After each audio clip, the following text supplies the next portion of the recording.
ये सब कुछ एक खौफनाक दिन की शुरुआत थी। हजारों की तादाद में भयानक राक्षसी जीव अचानक पहाड़ी की चोटी पर आकर इकट्ठा हो गए और चंद ही पलों में नीचे मौजूद एक परिवार को चारों तरफ से घेर लिया। नीचे एकमात्र शरण स्थल की भारी लोहे की दरवाजा किसी ने अंदर से कसकर बंद कर रखा था। बाहर खड़े लोग बुरी तरह डर और घबराहट में उस दरवाजे को लगातार पीटते रहे। जो कुछ भी उनके हाथ में था सब उस पर आजमाया, लेकिन अंदर मौजूद लोग फिर भी दरवाजा खोलने को तैयार नहीं हुए। इस दौरान वो भयानक जीव भूख से तड़पते हुए तेजी से नीचे की तरफ बढ़ने लगे। अगर समय रहते वो दरवाजा न खुला तो ये तय था कि वो सब उन दरवाजे के बाहर खड़े लोगों को जिंदा चबा डालेंगे। बाहर खड़ी औरत चीखती रही, यहाँ तक कि उसके शरीर के कपड़े भी फटने लगे, लेकिन भीतर कोई रहम न दिखा। आखिरकार जैक ने फैसला किया कि अब और इंतजार नहीं कर सकता। वो एक रॉड उठाकर खुद से उस दरवाजे को तोड़ने निकल पड़ा ताकि अपने परिवार को कुछ वक्त के लिए बचा सके। लेकिन ऐन उस वक्त जब मौत का साया सिर पर मंडरा रहा था, भीतर का दरवाजा आखिरकार खुल गया। पूरा परिवार तेजी से अंदर भागा और इस तरह वे सभी एक बहुत बड़े खतरे से बाल बाल बच गए। पर किसे पता था कि ये खतरनाक जीव कोई आम राक्षस नहीं थे। ये वे प्राचीन जानवर थे जिन्हें वैज्ञानिकों ने जमीन के लगभग 10,000 मीटर नीचे से गलती से निकाल दिया था। ये घटना 15 साल पहले की थी। तब एक भूवैज्ञानिक कंपनी एक बड़े प्रोजेक्ट के तहत जमीन में गहराई तक ड्रिलिंग कर रही थी। जब ड्रिलिंग 8,000 मीटर तक पहुंची तो वहां मशीनों में कुछ अजीब गड़बड़ियां आने लगी। ड्रिल अचानक तेजी से नीचे जाने लगी और जब ये 99999 मीटर पर पहुंची तो वो वहीं अटक गई। जैसे ही वैज्ञानिकों ने नीचे की तस्वीरों को झूम किया, उन्हें कुछ अजीबोगरीब जीव नजर आने लगे जो ड्रिल के रास्ते ऊपर की ओर चढ़ रहे थे। उनमें से किसी को भी इन जीवों के बारे में कोई जानकारी नहीं थी। क्या वो सच में नर्क का दरवाजा खोल बैठे थे? इन्हीं में से एक कर्मचारी हालात का जायजा लेने के लिए बाहर निकला, लेकिन वो तो जैसे मौत को गले लगा बैठा था। जैसे ही वो बाहर निकला, एक विशालकाय कौए जैसे दिखने वाला पंछी उस पर झपट पड़ा और कुछ ही देर में वो उसकी जान ले बैठा। धीरे धीरे पूरा प्रोजेक्ट स्टाफ इन रहस्यमयी जीवों का शिकार बन गया। उधर प्रोजेक्ट बेस के बाहर की खिड़की से देखा गया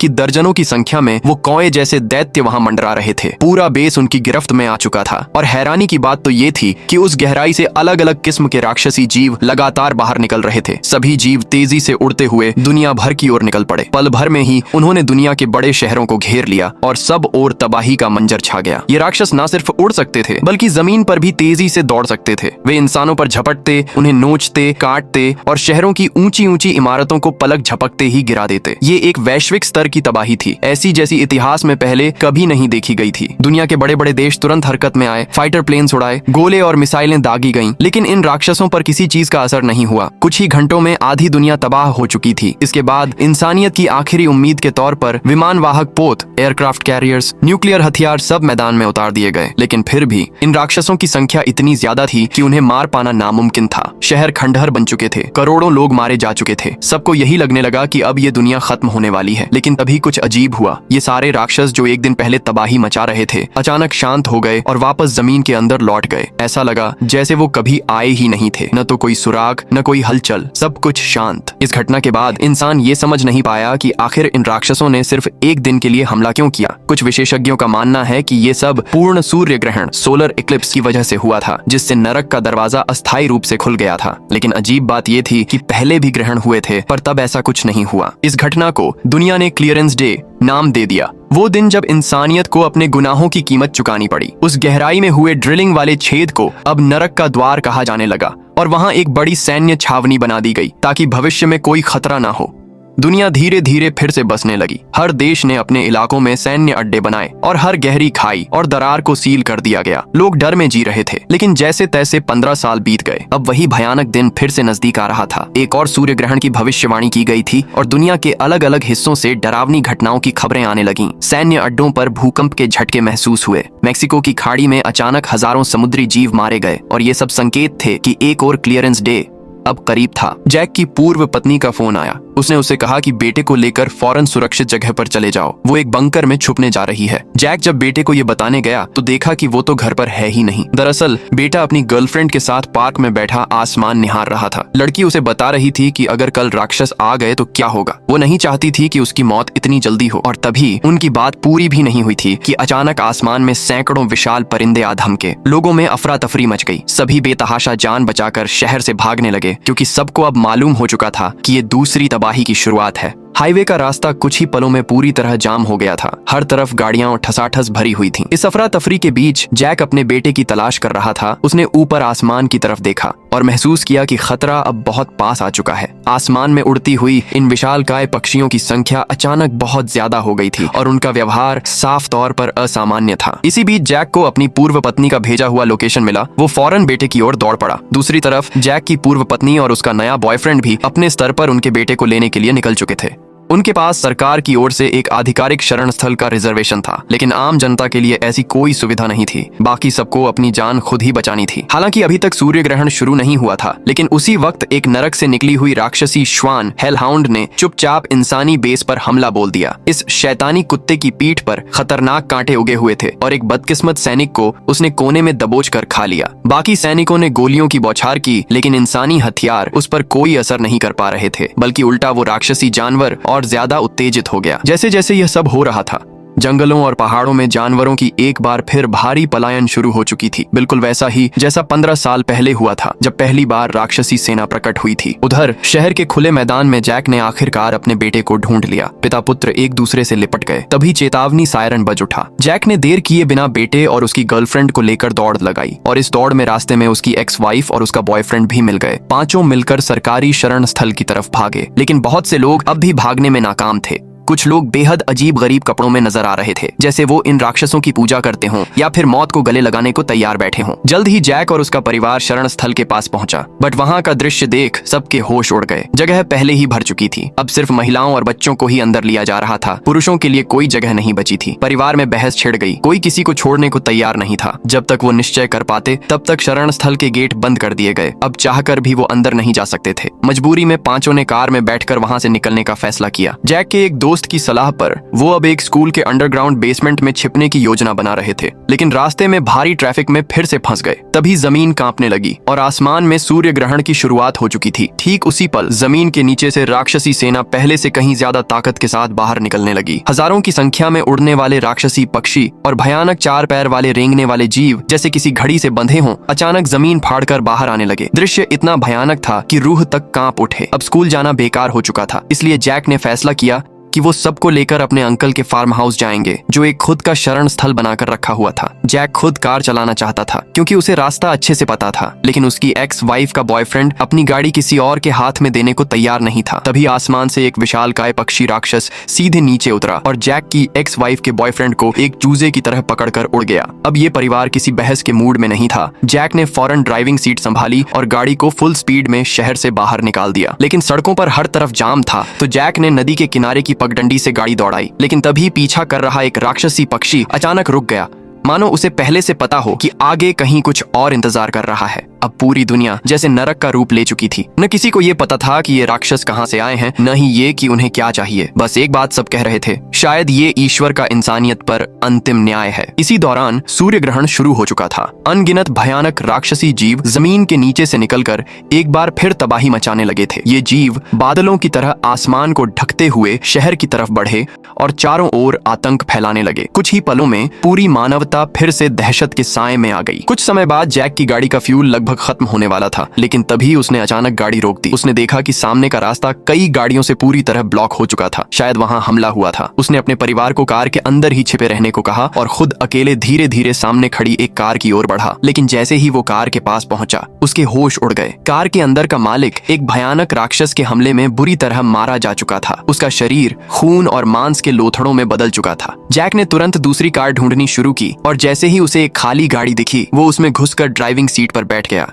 लेकिन अचानक उसके कंधे पर किसी ने हाथ रखा। जैसे ही उसने पलटकर देखा, वहां पीछे की सीट पर एक बूढ़ा आदमी छिपा हुआ था। इससे पहले कि वो कुछ समझ पाता, उसने देखा कि आगे एक भयानक राक्षस एक इंसान को बड़ी ही बेरहमी से चबा रहा है। बूढ़े आदमी ने इशारा किया कि आगे देखो। जैक ने सामने नजर दौड़ाई तो देखा कि एक खतरनाक बुल हेड मॉन्स्टर यानी सांड जैसे सिर वाला राक्षस उसकी तरफ बढ़ रहा है। जैक ने बिना वक्त गवाए फौरन खुद को झुका लिया और मरे हुए जैसा दिखाने लगा। किस्मत से वो राक्षस उनके पास से गुजर गया और कार के अंदर छिपे इन दोनों इंसानों पर ध्यान नहीं दिया। वो सीधा मुड़कर दूसरी दिशा में चला गया और वहां पड़ी लाशों को नोचने में लग गया। ये नजारा इतना डरावना और घिनौना था कि कार में छिपे दोनों इंसान सहम गए। वो बूढ़ा आदमी अब डर के मारे गाड़ी स्टार्ट करने ही वाला था, लेकिन इतने में राक्षस ने उसकी हरकतें देख लीं और अब उसका ध्यान इनकी ओर चला गया। जैक ने बिना समय गवाए धीरे धीरे कार रिवर्स की और अपने परिवार की तरफ गाड़ी मोड़ दी। सौभाग्य से उस वक्त बुल हेड मॉन्स्टर इतना मग्न था कि उसने कुछ नोटिस नहीं किया। जैक ने हाथ से इशारा किया और अपने परिवार को जल्दी से उस कार में आने को कहा, लेकिन तभी बुल हेड मॉन्स्टर ने उन्हें देख लिया और सीधा उनकी आंखों में आंखें डालकर घूरने लगा। पूरा सीन एकदम डरावना और असहज बन गया। ऐसे में वही बूढ़ा आदमी अचानक बहादुरी से आगे आया। बाकी सब लोग उस मौके का फायदा उठाकर फटाफट कार में बैठ गए। बूढ़ा आदमी सीधे राक्षस की तरफ दौड़ पड़ा और हाथ में नमक लेकर उस पर छिड़कना शुरू कर दिया, क्योंकि उसे पता था कि ये राक्षस नमक से डरते हैं। लेकिन अफसोस, लगता था कि उसके पास असली नमक नहीं था, या तो वो नकली था या काफी कमजोर। इसका असर उल्टा हुआ। वो राक्षस और भी ज्यादा उग्र हो गया और उसने उसी बूढ़े आदमी को वहीं मौत के घाट उतार दिया। जैक का परिवार दिल थामे बैठे रहा, लेकिन अब और देर करना खतरे से खेलने जैसा था। जैक ने गाड़ी स्टार्ट की और बिना पीछे देखे एक जोरदार एक्सीलरेशन के साथ उस जगह से निकल गया। उनका अगला लक्ष्य था अपने अंकल का सेफ हाउस। उसी दौरान सूर्य ग्रहण भी पूरे चरम पर पहुंच गया था। अनगिनत राक्षसी जीव भयानक बाढ़ जैसे बहते हुए जमीन के नीचे से निकलकर शहर की ओर बढ़ने लगे थे। चारों ओर तबाही मचने लगी थी, मानो कोई कयामत की रात हो। उधर जैक और उसका परिवार आखिरकार उस पहाड़ी इलाके में बने सेफ हाउस पर पहुंच गया, जो जैक के अंकल ने पहले से तैयार कर रखा था। ये जगह इतनी मजबूत थी कि आखिरी सुरक्षित ठिकाने के तौर पर बनाई गई थी, लेकिन गेट पर कई बार दस्तक देने के बावजूद अंदर से कोई जवाब नहीं मिला। जैक को बहुत अजीब लगा, क्योंकि उसे क्या पता था कि उसी वक्त उसके अंकल को अंदर ही बंदूक की नोक पर बंधक बना लिया गया था। बाहर की हलचल से कई रेंगने वाले डरावने जीवों का ध्यान भी इस ओर खींच गया था और वो अब सेफ हाउस की तरफ बढ़ने लगे थे। ठीक उसी वक्त अंकल ने आखिरकार दरवाजा खोल दिया और जैक का परिवार जल्दी से अंदर घुस आया, जिससे वो बाल बाल बच गए। अंदर पहुंचकर सबने राहत की सांस ली और अपने अंकल को गले लगाकर शुक्रिया अदा किया। आम दिनों में जो घर वीरान सा रहता था, आज वहां सिर्फ अंकल और आंटी ही नहीं बल्कि एक अनजान मेहमान भी मौजूद था। ये आदमी एक सैनिक था जो यहाँ खतरे से बचने आया था। जैक को उसकी शक्ल देखकर कुछ ठीक नहीं लगा। वो हमेशा गंभीर रहता, हाथ में बंदूक लिए घूमता और उसका हाव भाव भी डराने वाला था। जैक को तुरंत सतर्क हो जाना पड़ा, क्योंकि मुश्किल वक्त में असली खतरा अक्सर इंसानों से ही होता है। इस तनावपूर्ण माहौल को थोड़ा सामान्य करने के लिए अंकल ने सबको खाने की टेबल पर बुलाया, लेकिन तभी जैक ने सुरक्षा कैमरे पर देखा कि बाहर वो डरावने जीव लोहे के दरवाजे को जोर जोर से धक्का मार रहे थे। सबके चेहरे पर डर साफ दिख रहा था। तभी वो सैनिक एकदम अजीब बातें करने लगा। उसने कहा कि ये सारे राक्षस भगवान के बनाए हुए हैं और वो मानवता की परीक्षा लेने आए हैं। उसने कहा कि 15 साल पहले जो क्लींजिंग डे आया था, उस दिन वो भी ड्रिलिंग बेस में था। 177 लोग मारे गए थे, बस वही किसी तरह नमक भरे पानी के गड्ढे में गिरकर बच गया। अंकल ने इस दौरान इशारे से जैक को खाने की टेबल पर रखी फल काटने वाली चाकू की तरफ ध्यान दिलाया, ताकि जरूरत पड़ने पर काम आ सके। जैक ने वो चाकू चुपचाप अपनी जेब में डाल ली और शुक्र था कि सैनिक को कुछ पता नहीं चला। खाना खत्म होते ही वो सैनिक बोला कि बाकी सब आराम करें, वो पहरा देगा। लेकिन जब कोई अजनबी बंदूक लेकर आपके घर में बैठा हो तो नींद किसे आएगी। अंकल ने कह दिया कि चलो सब मिलकर ताश खेलते हैं। जैक की एक्स वाइफ सोने जा रही थी, लेकिन जैक ने उसे रोक लिया। लेकिन सैनिक को शक हो गया था। उसने तुरंत अपनी बंदूक निकाल ली और जैक से चाकू वापस रखने को कहा। अंकल ने तब सबको बताया कि असल में ये आदमी एक भगोड़ा सोल्जर है, जिसने खुद को बेसहारा बताकर अंदर घुसने की इजाजत ले ली थी और फिर बंदूक की दम पर अंकल आंटी को बंधक बना लिया। तभी अचानक गोल्डन हेयर लड़की ने देखा कि बाहर अचानक सन्नाटा छा गया है। तभी एक खून पीने वाला राक्षस खिड़की तोड़कर अंदर आ गया और अंकल की गर्दन को दबोच लिया। उसके पति ने बहादुरी दिखाते हुए राक्षस को पकड़ा और जोर से फर्श पर पटक दिया। जैक ने उसी अफरा तफरी में सैनिक की बंदूक ले ली और राक्षस पर ताबड़तोड़ गोलियां चलाने लगा। लेकिन वो राक्षस बहुत तेज था, दीवारों पर सांप की तरह रेंगता रहा। जैक के लिए उसे निशाना बनाना मुश्किल हो गया। तभी गोल्डन हेयर लड़की ने मौका देखकर एक धारदार छुरी उठाई और एक ही वार में उस राक्षस को 2 टुकड़ों में काट दिया। खतरा टला तो जैक ने सैनिक को घुटनों के बल बैठा दिया ताकि डर कम हो, लेकिन अंकल की हालत बहुत खराब थी। उसे तुरंत इलाज की जरूरत थी। जैक ने बाहर झांक कर देखा, दरवाजे पर हजारों राक्षस इकट्ठा हो चुके थे और उनके साथ अब एक भयानक बुल हेड राक्षस भी था, जो बार बार दरवाजे को टक्कर मार रहा था। बस कुछ ही वक्त की बात थी जब वो दरवाजा टूटने वाला था। अभी भी सूरज को निकलने में 8 घंटे बाकी थे और इतने वक्त तक बच पाना नामुमकिन था। कुछ करना ही था। तभी सैनिक ने एक सुझाव दिया। उन्हें गेट ऑफ हेल यानी उसी ड्रिलिंग साइट की ओर जाना चाहिए जहां पहले हमले हुए थे। वहां अब एक मिलिट्री बेस और मेडिकल स्टेशन था, जहां अंकल का इलाज भी हो सकता था और सब लोग सुरक्षित भी रह सकते थे। जैक को ये आइडिया खतरनाक लगा, लेकिन फिलहाल यही एक रास्ता था। सबने जल्दी से हथियारों को नमक के पानी में डुबोकर तैयार किया और भागने की योजना बनाई। जैक ने पहला दरवाजा खोला और एक राक्षस को गुस्से में भड़काने के लिए उस पर नमक का पानी फेंका। जैसे ही राक्षस चिल्लाकर बाकी को बुलाने लगा, सबका ध्यान सामने के दरवाजे पर चला गया। इसी का फायदा उठाते हुए जैक और बाकी लोग पिछले दरवाजे से निकलकर पीछे की सुरंगों के रास्ते घाटी की ओर भाग निकले। रात का अंधेरा और माहौल दोनों बेहद डरावने थे, लेकिन उनके पास कोई और रास्ता भी नहीं था। रास्ते में उन्हें एक बेहद विशाल तोते जैसा दिखने वाला जीव मिला, जो सड़क किनारे एकदम शांत खड़ा था।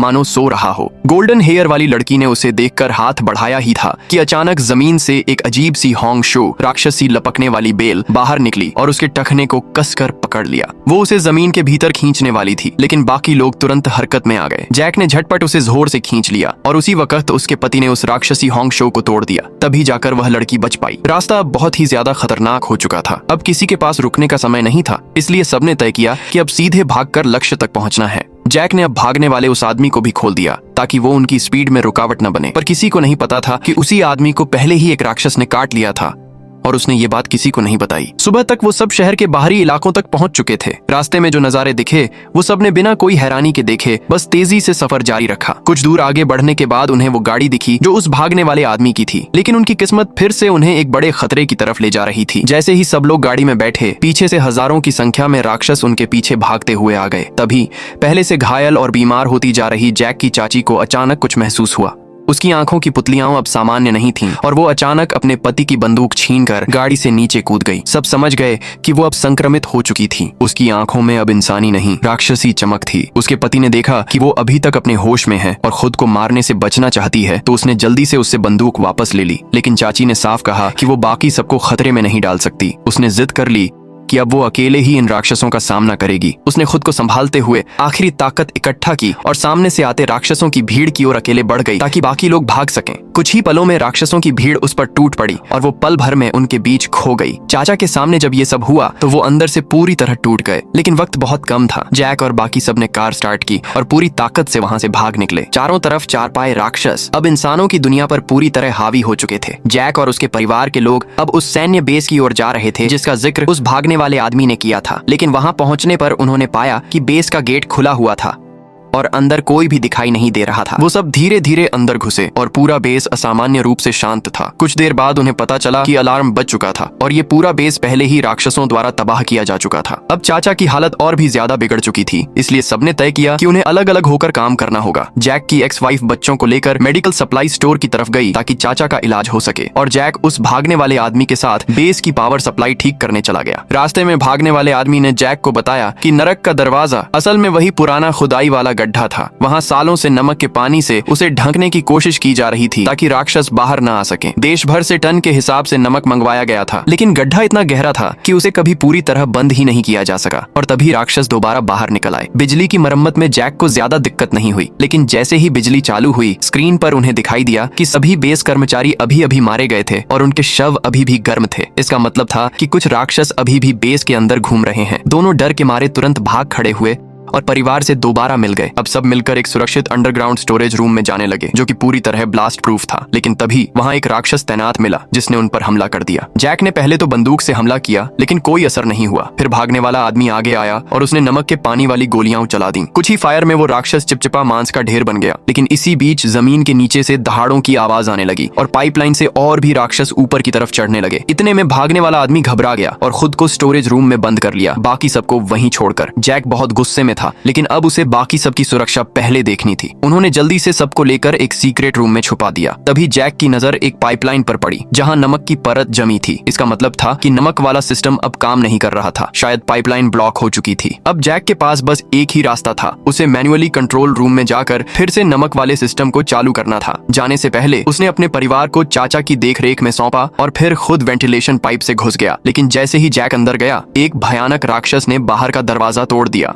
जैक वेंटिलेशन पाइप के अंदर रेंगते हुए आगे बढ़ रहा था। नीचे कुछ राक्षस इंसानों को नोच नोच कर खा रहे थे। वो चुपचाप सरकता रहा और आखिरकार कंट्रोल रूम तक पहुंच गया। लेकिन वहां पहुंचकर उसने देखा कि वहां भी कुछ राक्षस किसी का शिकार कर रहे थे। उसने बेहद सावधानी से हाथ बढ़ाकर सॉल्ट सिस्टम का वॉल्व धीरे से घुमा दिया। जैसे ही वॉल्व खुला, नमक मिला हुआ पानी जोर से वापसी पाइपलाइन में बहने लगा। जैक की खुशी का ठिकाना नहीं रहा, लेकिन उसे ये पता नहीं चला कि उसी कमरे में खा रहे एक राक्षस ने उसकी हलचल महसूस कर ली थी। वो एकदम से पाइप में घुस आया और जैक की टांग को पकड़ लिया। इससे पहले कि राक्षस उसे और ज्यादा नुकसान पहुंचाता, जैक ने तेजी से अपनी जेब से वो नमक की डिब्बी निकाली जो चाचा ने उसे दी थी और सीधे राक्षस के ऊपर पूरा नमक फेंक दिया। नमक के पानी से राक्षस तिलमिला उठा और कुछ ही सेकंड में जलकर राख बन गया। जैक की जान फिर से बच गई। जैसे ही वो राहत की सांस लेते हुए अपने परिवार के पास वापस पहुंचा तो उसे वहां कोई नहीं मिला। चारों ओर सन्नाटा था। तभी उसे समझ आया कि उसके परिवार पर भी कोई संकट आ गया है। दरअसल राक्षसों के हमले से बचने की कोशिश में उसका परिवार एक बंद रास्ते में फंस गया था और अब चारों तरफ से राक्षसों से घिर चुका था। जैसे ही जैक को यह एहसास हुआ, उसने दीवार पर लगे इमरजेंसी ब्रॉडकास्ट सिस्टम को देखा और तुरंत माइक उठाकर बोलना शुरू कर दिया। उसने अपनी फैमिली को बताया कि कैसे वो बेस का फायर सेफ्टी सिस्टम ऑन करें जिससे नमक वाला पानी छतों से बरसे और सारे राक्षसों को खत्म किया जा सके। पर दिक्कत ये थी कि वो फायर सिस्टम का बटन एक ऐसे कोने में था जहां ठीक उसके पास ही एक खतरनाक राक्षस खड़ा था। ऐसे में जैक के चाचा ने एक पल भी नहीं गंवाया। उसने पास रखी कुल्हाड़ी उठाई और सीधे राक्षस पर झपट पड़ा। उसकी पहली ही मार ने एक राक्षस को ढेर कर दिया। वो अब भी बहादुरी से लड़ रहा था, लेकिन उम्र हो चली थी। शरीर अब उतनी ताकत का साथ नहीं दे रहा था। कुछ ही पलों में राक्षसों की भीड़ उस पर टूट पड़ी। वो चाचा को बेरहमी से नोचने लगे, लेकिन चाचा ने अपनी आखिरी सांसों तक हार नहीं मानी। उसने पूरी ताकत से आगे बढ़कर उस फायर स्विच को खींच दिया। स्विच ऑन होते ही बेस की छतों से नमक का पानी शॉवर की तरह गिरने लगा। वो सभी राक्षस जो आसपास छिपे हुए थे नमक के पानी की कुछ ही बूंदों में झलकर राख बन गए। ज्यादातर कोनों में छिपे हुए राक्षस भी इस बौछार से बच नहीं पाए। पर अफसोस, बेस में नमक का भंडार बहुत कम था। कुछ ही मिनटों में उसका प्रेशर खत्म हो गया। लेकिन तभी 24 घंटे पूरे हो गए। वो भीषण सूर्य ग्रहण अब खत्म होने ही वाला था। सूरज की रोशनी जैसे ही फिर से धरती पर पड़ी, धरती पर तबाही मचाने वाले सभी राक्षस तेजी से वापस उसी पुराने ड्रिलिंग शाफ्ट यानी नरक के दरवाजे में चले गए। वीडियो अच्छी लगी हो तो इसे लाइक करें, चैनल को सब्सक्राइब कर दें। मिलते हैं अगली वीडियो में।